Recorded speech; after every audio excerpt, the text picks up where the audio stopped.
सबसे मेन प्रथम लीला है कि राधा रानी का यहाँ पे विवाह हुआ था, जो कि ब्रह्मा जी ने संपन्न कराया था। सबसे बड़ा ग्रंथ होता है हमारा श्रीमद् भागवत जी।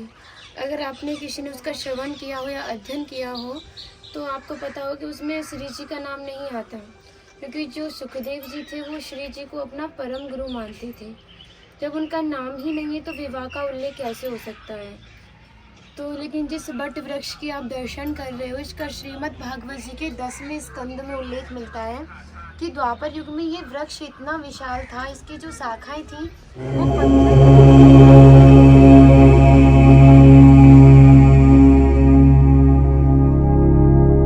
आप कभी भी किसी स्थान पर जाना, वहाँ का महत्व तो ज़रूर पूछना, क्योंकि महत्व ही सर्वश्रेष्ठ होता है।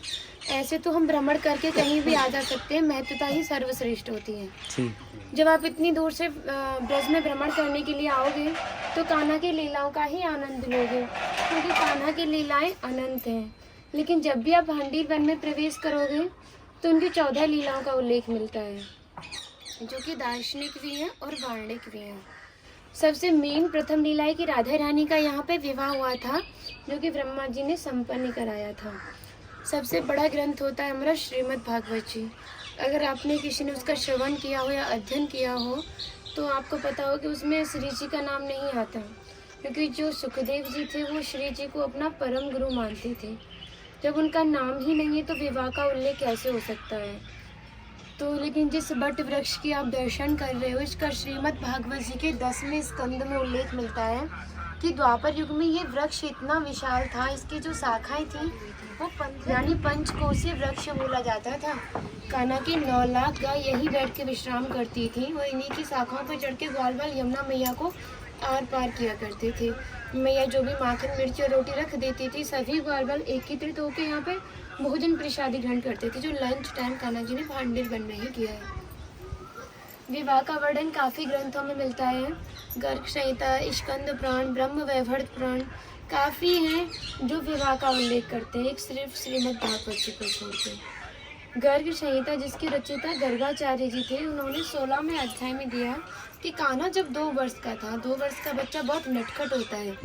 कान्हा जी इतने नटखट थे कि मैया जो भी काम करती थी उनकी तोड़फोड़ करना यही उनका काम रहता था। तो मैया बाबा से कहती हैं कि जी लाला मुँह बड़ो परेशान करे, तुम गैया चरावे जाते हो तो जो तुम अपने संग ले जाओ। तो लाला ने जब बाहर जाने की बात सुनी तो लाला आज मैं बाहर जाऊंगा और मैं वो देखूंगा कि बाबा कहाँ गैया चराते हैं। तो बाबा उसे मना करने लगे और डराने लगे, कहने लगे देख लाला बहुत घनो जंगल है, बहुत बड़े बड़े जंगली जानवर हैं, तो खा जाएंगे। पर लाला भी हट पड़ो, लाला नहीं बाबा मुझे भी देखना और मुझे जाना है। जब लाला हट पड़ो तो लाला की हट के आगे तो बाबा स्वीकृति देनी ही पड़ेगी। जैसे बाबा लाला को लेके आ रहे थे और भांडीर वन की सीमा में प्रवेश किया था तो अचानक से मौसम चेंज हो गया, अंधकार छा गया, घनघोर बादल छा गए।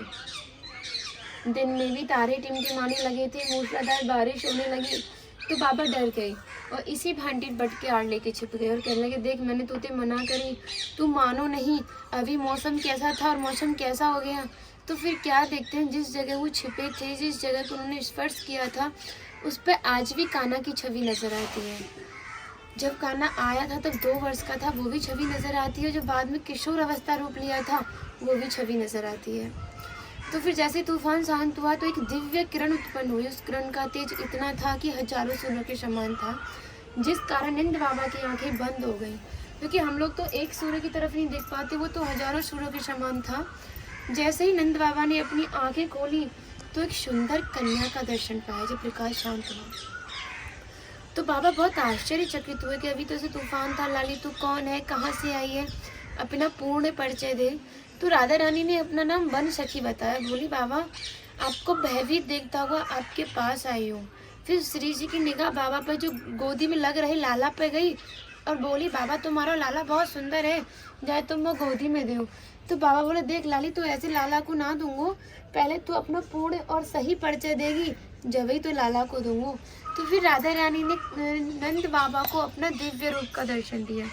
जैसे ही नंद बाबा ने श्री जी के दिव्य रूप के दर्शन पाए, उन्हें नतमस्तक प्रणाम किया।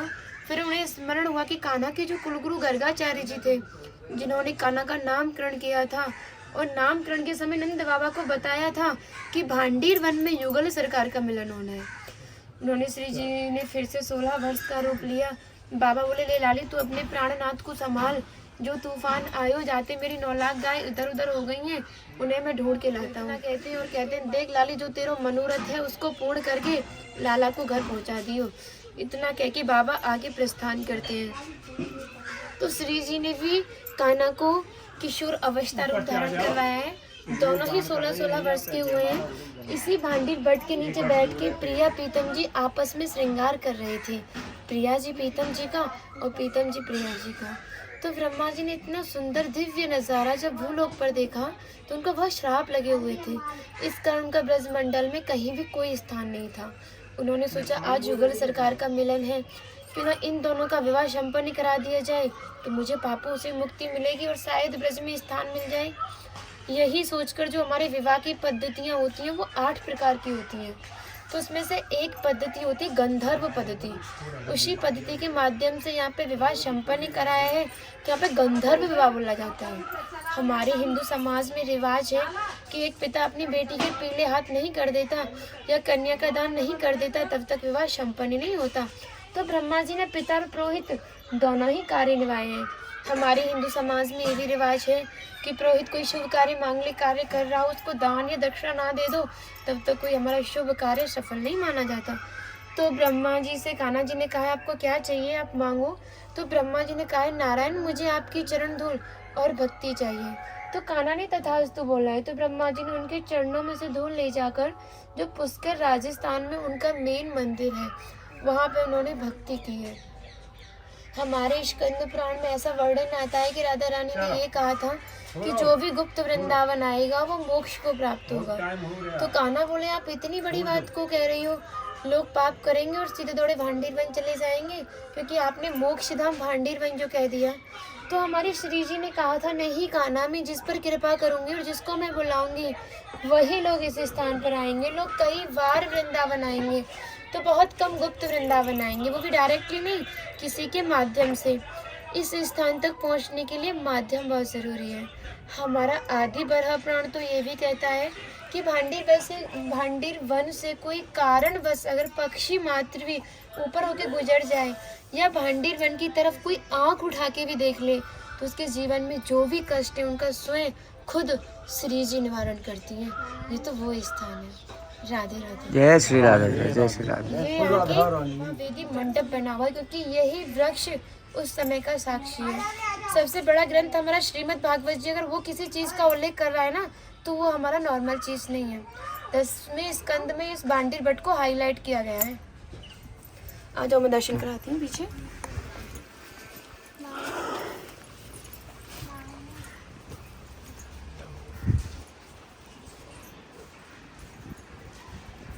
देखो ये गोरा वृक्ष है, ये हमारी श्री जी का प्रतीक माना जाता है। ऊपर से नीचे तक देख सकते हैं। ये सांवला है तो ये कान्हा जी का प्रतीक माना जाता है। जब एक विवाह का मंडप होता है जिसमें 4 पिलर लगाए जाते हैं तब एक विवाह का मंडप तैयार किया जाता है। तो ये उसी तरीके का देखो 1 2 3 4 पिलरों के द्वारा नेचुरली विवाह का मंडप तैयार किया गया है। जब हमारा फेरा होता है उससे पहले हमारा गठबंधन होता है। ये नेचुरली ही गठबंधन है। लड़के का कंधा हमेशा ऊंचा होता है और लड़की का नीचा। तो हमारे कान्हा का कंधा ऊंचा है और श्री जी का नीचा। लड़की शादी के टाइम कुछ घेरदार लहंगा जैसा पहनती है उसी तरीके का हमारी श्री जी ने भी लहंगा पहना हुआ है। इससे कलियाँ छटती हैं उसी तरीके की लहंगे की तरह कलियाँ भी छटी हुई हैं। और जयमाला से पहले हस्त मिलन होता है, ये उसी तरीके का हस्त मिलन है।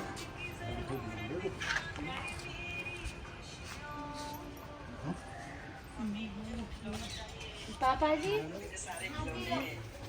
ये वो जगह है, यहाँ पे नॉर्मली नेचुरली राधे राधे लिखा हुआ है क्योंकि श्री जी के ना हमारे लिए नाम ही काफ़ी है। अगर श्री जी के हमें दर्शन होने लग गए ना तो हमारी जो निगाहें ना वो इतनी तीखी होती हैं कि वो घायल हो जाती है। इसलिए उनका नाम के दर्शन होते हैं और कान्हा के स्वरूप के दर्शन होते हैं। आपने कभी राधा रमन जी बिहारी जी दर्शन किया होगा तो श्री जी को हमेशा ढक के रखते हैं ताकि उनके दर्शन ना हो। तो देखो कान्हा हमारा मोर पंख धारण किए हुआ था। कान्हा हमारा ब्रह्मचारी था तो मोर भी हमारा ब्रह्मचारी है। तो नीले रंग का ये मोर पंख ऐसे बना हुआ है। जब कान्हा आया था जब देखो ये रूप था, गोरा था और ऐसे आँख, ये बंसी ऐसे सीधी और ऐसे हाथ है, बैठा हुआ काना है। और ये हमारा खड़ा काना, ऐसे मुंह, आँख, सीधी बंसी, ऐसे मुकुट और यहाँ से पटका और ये इसके पैर पूरा यहाँ से बना हुआ है। अब फोटो क्लिक करो। पूरे ब्रह्मांड में एकमात्र ऐसा मंदिर जो कान्हा के हाथ में मुरली ना हो के मोर पंख और जिसे श्री जी की मांग में सिंदूर भरते हुए, पूरे ब्रह्मांड में मात्र एक ऐसा मंदिर है। और सिर्फ आपको सब जगह कान्हा के हाथ में मुरली ही नजर आई होगी, कि भांडेर उनके विवाह स्थल स्थान था, इसलिए उनका ये दर्शन होता है। श्रेष्ठ स्थान है, यहाँ पे भक्त लोग अपना विवाह भी रचाते हैं, क्योंकि बहुत सोचते हैं कि जब श्री जी का विवाह हुआ है तो इससे सर्वश्रेष्ठ जगह तो हो ही नहीं सकती, तो इसके अकॉर्डिंग यहाँ पे विवाह भी संपन्न था। दावन अग्नि का पान कान्हा जी ने भांडेर वन में ही किया है। वो घास का ही पान करते थे। ब्रज की गोपियों ने इसी बट वृक्ष के नीचे उनको भोजन प्रसादी खिलाई है। राधा कृष्ण में यहाँ पे मल्ल युद्ध हुआ था, उसमें ये तय था, इधर चित्रण बना हुआ है कि जो भी हारेगा उसको भंडारा करना होगा।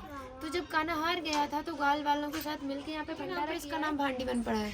लोग और जगह भंडारा करते हैं, उसका 1 गुना फल प्राप्त होता है, लेकिन भांडी वन में भंडारा करने से 1000 गुना फल प्राप्त होता है, क्योंकि स्वयं कान्हा ने भंडारा किया था और भंडारे के नाम पर ही भांडी बन पड़ा था। यहाँ पे छाछ लीला भी की है कान्हा जी ने। जो ब्रज की गोपियाँ थी, 1 गुड़ छाछ के लिए कान्हा को नाच नचाती थी। कहावत सुनी होगी, छछिया भरी छाछ पे नाच नचावत ब्रज की गोपी, तो वो यही की छाक लीला है। तो यहाँ पे आप प्रसादी अवश्य लेनी चाहिए, क्योंकि हम कभी किसी विवाह में जाते हैं तो बिना प्रसाद के नहीं आते।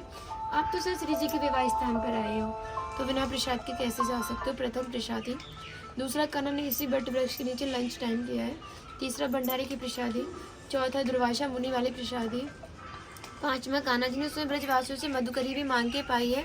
और एक उपदेश दिया था, कहा था देखो मैं तो पार ब्रह्म परमेश्वर था, इसलिए मैं 9 लाख गायों का परिचालन किया। अब ब्रजवासियों, ठाकुर जी ने ब्रजवासियों को अपना हृदय बताया है। कहा है जब तक ब्रजवासी की कृपा नहीं होगी तो मेरी कृपा तो बहुत दूर की बात है।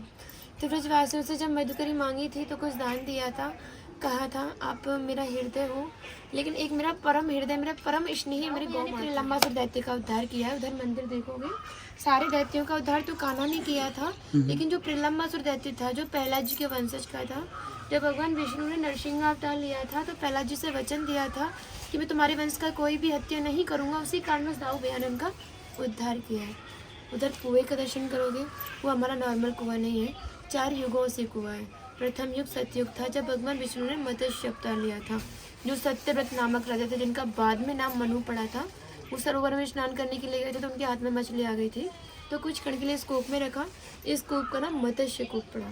लीला बहुत लंबी, मैं शॉर्ट में ही बता रही हूँ आपको समझाने के लिए। त्रेता युग आया, राम जी का अवतार, वो यही कुआं यक्ष कूप के नाम से जाना गया। द्वापर युग में कुआं छिप गया था, तो कान्हा ने लीला रचित की थी। कंस का भेजा हुआ दूत वक्षासुर राक्षस, जिसका उद्धार करके उन्हें गौ हत्या का श्राप लगा था, उससे शुद्धिकरण करने के लिए ये कुआं बंसी से उजागर किया था। 33 कोटि देवी देवताओं को आह्वान किया था, सबने अपना जल छोड़ा था। कान्हा ने स्नान करके शुद्धिकरण की थी और पवित्र हुए। ऐसी मान्यता है जिन माता बहनों पे बच्चे नहीं होते, जिनके गर्भ खंडित हो जाते हैं, या जिन पे बेटियां ही बेटियां, माता बहनें सोमवती अमावस्या वाले दिन आती हैं। जो सोमवार को अमावस्या होती है उसको सोमवती अमावस्या बोलते हैं। उस दिन आती हैं और कुंडियों में स्नान करके स्वास्तिक बना के अपनी मनोइच्छा का फल प्राप्त करती हैं। उस दिन कुएं का पानी दूध में चेंज होता है, क्योंकि भगवान विष्णु क्षीर सागर में निवास करते हैं, तो उस दिन उनका भी आह्वान होता है। उन्हीं के प्रभाव के कारण पानी दूधियापन में चेंज होता है। आज भी रियल इफेक्ट, और किसी को प्रत्यक्ष में